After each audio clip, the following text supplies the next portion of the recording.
Hello వియాస్, ఎలా ఉన్నారు? మీరందరూ ఆనందంగా ఉండాలి అని మనస్ఫూర్తిగా కోరుకుంటూ welcome back to our channel. నేను మీ ఆంధ్రామ్మాయి నిర్మల. దీపావళి అంటే 5 రోజుల పండగ. మనకు ధన త్రయోదశితో మొదలయ్యి నరక చతుర్దశి, అమావాస్య, బలిపాడ్యమి, మదిని హస్త్ర భోజనంతో ముగుస్తుంది. అందులో ప్రత్యేకించి దీపావళి అమావాస్య రోజు లక్ష్మీదేవిని ఆరాధించడం మనకు ఆనవాయితీగా వస్తుంది. దీపావళి రోజున లక్ష్మీదేవిని ఎలా ఆరాధించాలి, ఎలాంటి నైవేద్యాలు సమర్పించాలి అనే విషయాలన్నీ ఇవాల్టి వీడియోలో చూసేద్దామా? ముందుగా తెల్లవారుజామునే లేచి తలంటు స్నానం చేసి ఇంటిని శుభ్రం చేసి పూజ స్థలాన్ని కూడా శుభ్రం చేసుకోవాలి. అమావాస్యకు ముందే దేవుని చిత్రపటాలను శుభ్రం పరిచి గంధం కుంకుమ బొట్లతో అలంకరించాలి. మనం పూజను ఆచరించే స్థలంలో ఐశ్వర్య ముగ్గును, అలానే కుబేర ముగ్గును బియ్యం పిండితో పెట్టుకొని పసుపు కుంకుమలతోటి అలంకరించుకోవాలి. దాని మీదుగా పీఠంను ఏర్పాటు చేసుకోవాలి. పీఠంపై ఎరుపు రంగు వస్త్రాన్ని పరిచి పూజకు సిద్ధం చేసుకోవాలి. ఇప్పుడు వస్త్రంపై కొంత బియ్యాన్ని పోసుకొనేసి అందులో కుంకుమ, పసుపులను వేసుకునేసి మన దగ్గర ఉన్న లక్ష్మీ అమ్మవారి ఫోటో కానీ విగ్రహాన్ని కానీ పెట్టుకునేసి పూజకు సిద్ధం చేసుకోవాలి. నేను ఇక్కడ పచ్చని చీరలో ఉన్న లక్ష్మీ అమ్మవారి చిత్రపటాన్ని పూజలో పెట్టుకుంటున్నాను.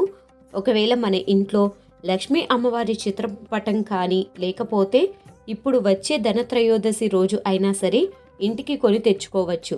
లక్ష్మీ అమ్మవారి చిత్రపటాన్ని తీసుకుని వచ్చేటప్పుడు ముఖ్యంగా గుర్తుపెట్టుకోవాల్సిన విషయం, అమ్మవారు గ్రీన్ కలర్ శారీ కానీ పింక్ కలర్ శారీ కానీ ఉంటే చాలా మంచిది. అమ్మవారికి సుగంధభరితమైన పుష్పాలను, అలానే చామంతి పూలను, ఎర్రటి గులాబీ పువ్వులను అమ్మవారి పూజకు సిద్ధం చేసుకున్నాను. ఎరుపు రంగు వస్త్రం పరిచిన పీఠంపై బియ్యంతో స్వస్తిక్ వేసి పసుపు కుంకుమలతోటి అలంకరించుకోవాలి. దీపావళి పూజ అనంగానే చాలా మందికి అయ్యో కష్టమైన పూజ, మనం చెయ్యలేము ఏమో అనుకుంటూ ఉంటారు. కాకపోతే ముందుగానే కావాల్సిన వస్తువులన్నిటినీ తెచ్చిపెట్టుకునేసి ఈ వీడియో చూస్తూ కూడా ఆ రోజున పూజను చక్కగా చేసుకోవచ్చు. అందుకే అందరికీ అర్థమయ్యే విధంగా సులువుగా పూజను ఎలా చేసుకోవాలి అనేది ఈ వీడియోలో షేర్ చేస్తున్నాను. స్వస్తిక్ గుర్తు మనకు శుభానికి సంకేతం. ఇలా బియ్యాన్ని స్వస్తిక్ గుర్తును వేసి పసుపు కుంకుమలతోటి అలంకరించుకోవాలి. దాని మీదుగా తమలపాకులను 5 కానీ 9 లేక 11 తమలపాకులను తీసుకునేసి ఇలా ఏర్పాటు చేసుకోవాలి. ఇప్పుడు మనం ఏర్పాటు చేసుకున్న తమలపాకుపై లక్ష్మీదేవి అలాగే గణపతి విగ్రహాలను ఏర్పాటు చేసుకోవాలి. ఒకవేళ విగ్రహాలు కనుక లేకపోతే వారి చిత్రపటాలను కూడా ఏర్పాటు చేసుకోవచ్చు. నేను ఈ దీపావళి పండుగకు చాలా వరకు పండుగలకు లేకపోతే ప్రత్యేకమైన పర్వదినాలలో గణేశుణ్ణి ఆరాధిస్తాము, అలానే అమ్మవారిని ఆరాధిస్తాము అనే ముఖ్య ఉద్దేశంతో దీపావళి పండుగ రోజున ఈ 2 విగ్రహాలను, చిన్న విగ్రహాలను తీసుకున్నాను. వరలక్ష్మి వ్రతంలో పూజకు ఉపయోగిస్తూ ఉంటాం కదా అమ్మవారి ఫేస్ ని కూడా ఈ రోజు అమ్మవారి అలంకరణకు ఉపయోగిస్తున్నాను. అలానే ఈ రోజు నేను కామాక్షి దీపాన్ని పెట్టుకుంటే చాలా మంచిది. అందుకే కామాక్షి దీపాన్ని ఒక ప్లేట్ తీసుకునేసి అందులో బియ్యం పోసుకునేసి బియ్యం మీద కామాక్షి దీపాన్ని ఏర్పాటు చేసుకుంటున్నాను. అలానే పూజకు కావాల్సిన ప్రమిదలను కూడా సిద్ధం చేసుకున్నాను. అమ్మవారికి ప్రీతికరమైన వస్తువులలో కుంకుమ పసుపు ఒకటి. కుంకుమ పసుపులను అమ్మవారి చిత్రపటానికి ఇరువైపులా సిద్ధం చేసుకోవాలి. అమ్మవారి చిత్రపటం ముందు పెట్టుకునే గిన్నెలు రాగి, ఇత్తడి, వెండి, బంగారం వీటిల్లో కుంకుమ పసుపులను వేసి పెట్టుకోవాలి. ఇక్కడ నేను ఉపయోగించుకుంటున్న గిన్నెలు ఇత్తడి గిన్నెలు. ఒక మురళిని తీసుకోవాలి.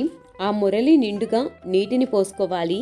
మురళికి బదులు మీ ఇంట్లో ఏవైనా పెద్ద సైజు ప్రమిదలు కానీ పెద్ద సైజు ఇత్తడి, రాగి, వెండి ఏవైనా గిన్నెలు ఉంటాయి కదా, ఆ గిన్నెలను దేవుని దగ్గర ఇలా నీటిని పోసేసి అందులో పుష్పాలను, చామంతి పువ్వులు అలా ఏవైనా పుష్పాలను వేసి ఒక ఎర్రటి గులాబీ పువ్వు కానీ మందారం పువ్వును కానీ ఇలా నీటిలో వేసి పెట్టుకోవాలి.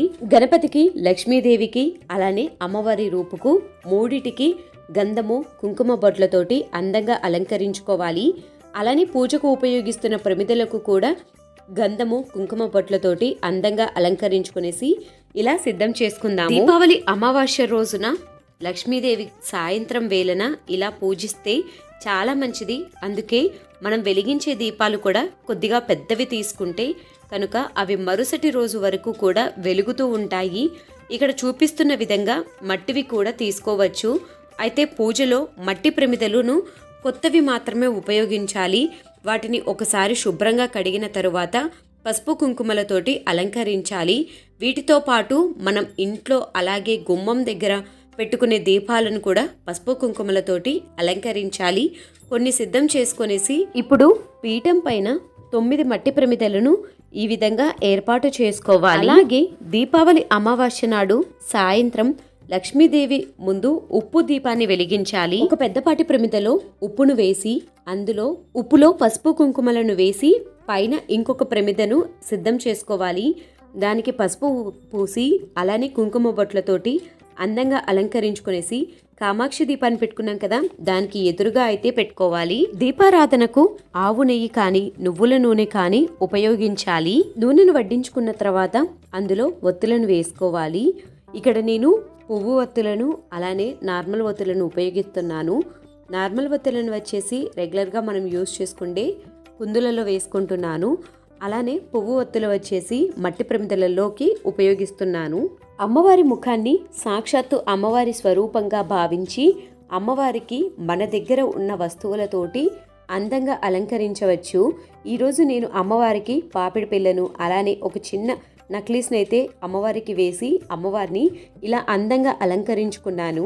అమ్మవారికి ఎంతో ప్రీతికరమైన వస్తువులను అమ్మవారి ముందు ఉంచుకోవాలి. అమ్మవారి ముందు ఉంచుకుంటే గోమతి చక్రాలు ఇక్కడ నేను 5 తీసుకున్నాను.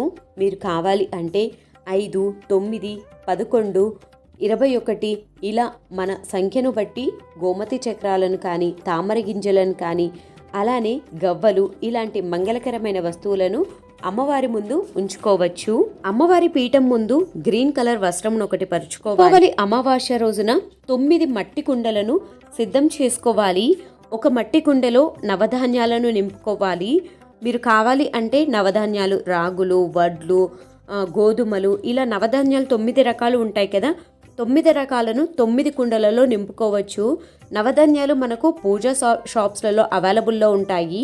నాకు అన్నీ విడివిడిగా దొరకలేదు, అందుకే అన్నిటినీ ఒకే కుండలో నింపాను. దీపావళి రోజున ఈ నవధాన్యాలను పూజలో పెట్టి పూజించటం వలన ఇంట్లో కుటుంబ సభ్యులందరికీ గ్రహదోషాలు తొలగి సుఖశాంతులతో జీవిస్తారు. ఇలా మట్టి ముత్తెలను నవధాన్యాలతో నింపిన తరువాత మనం డైరెక్ట్గా నేల మీద కాకుండా ఒక శుభ్రమైన వస్త్రంను పరిచి దాని మీదుగా వీటిని ఏర్పాటు చేసుకోవాలి. నవధాన్యాలతో పాటు అమ్మవారికి ప్రీతికరమైన వస్తువులను కూడా అమ్మవారి ముందు ఉంచుకోవాలి.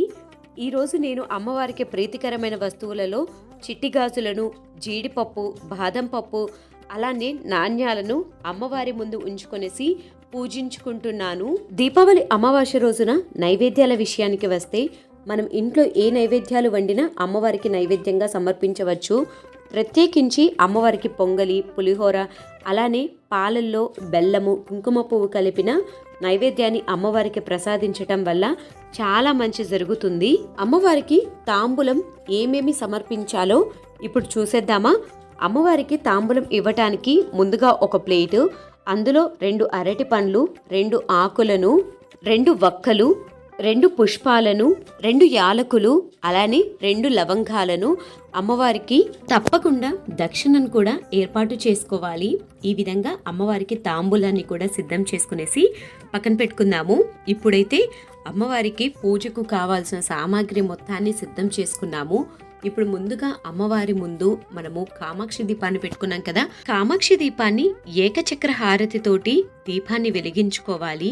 ఆ తర్వాత ఉప్పు దీపాన్ని కూడా వెలిగించుకొనేసి మిగతా దీపాలన్నిటినీ వెలిగించుకోవాలి. దీపాలన్నీ వెలిగించుకున్న తర్వాత పూజ అయిపోయిన అనంతరం ఇంటి ఇరువైపులా దీపాలను వెలిగించుకోవాలి. పూజ గదిలోను, తులసికోట దగ్గర, గుమ్మం దగ్గర ఇలా దీపాలన్నింటినీ పెట్టుకోవాలి. ఏ పూజ చేసినా ముందుగా గణనాథుని ఆరాధించాలి. అలా గణనాథుని ఆరాధించిన తర్వాతనే ఏ పూజనైనా కానీ చేసుకోగలం. కాబట్టి ముందుగా గణనాథుని ఆరాధించటం కోసం షోడోపచార, పంచోపచార పూజను ఆచరించాలి. షోడోపచార పూజలో ముందుగా కుంకుమ, పసుపు, గంధం, అక్షంతలు, పుష్పం సమర్పించి గణనాథుని పూజలోకి ఆహ్వానించాలి. దీపాలకు గంధం, కుంకుమ పొట్లను సమర్పించి అక్షంతలను వదులుతూ దీపం జ్యోతి పరబ్రహ్మ స్వరూపియే నమః అంటూ నామాన్ని స్మరిస్తూ దీపాలలోకి అక్షంతలను వదులుకోవాలి. దీపాలన్నిటికీ పుష్పాలను సమర్పించాలి. అమ్మవారిని పూజలోకి ఆహ్వానం పలకాలి. అమ్మవారిని పూజలోకి ఆహ్వానం పలకటం కోసం కుంకుమ, పసుపు, గంధం, అక్షంతలు, పుష్పాన్ని సమర్పించి అమ్మవారిని పూజలోకి ఆహ్వానం పలకాలి. ఇలా అమ్మవారిని పూజలోకి ఆహ్వానం పలికిన తర్వాత అమ్మవారి అష్టోత్తరాలను చదువుకుంటూ, అమ్మవారి నామాలను చదువుకుంటూ పుష్పాలను అమ్మవారి పీఠం మీద సమర్పించుకోవాలి. ఇక్కడ మనము దుర్గా అష్టోత్తరాలను కానీ అమ్మవారి ఏవైనా అష్టోత్తరాలను చదువుకుంటూ అమ్మవారి నామాలను పఠిస్తూ అమ్మవారికి పుష్పాలను సమర్పించుకుంటూ పూజను అయితే చేసుకోవాలి. ఒకవేళ షోడోపచార పూజ, పంచోపచార పూజ, అమ్మవారి అష్టోత్తరాలు ఇవేమీ చదవలేమి అనుకున్న వాళ్ళు మనసులో అమ్మవారిని ధ్యానిస్తూ, మనసులో అమ్మవారిని భక్తితో కొలుచుకుంటూ అమ్మవారిని పూజించినా సరిపోతుంది. ఏ పూజ చేసినా భక్తి ముఖ్యము.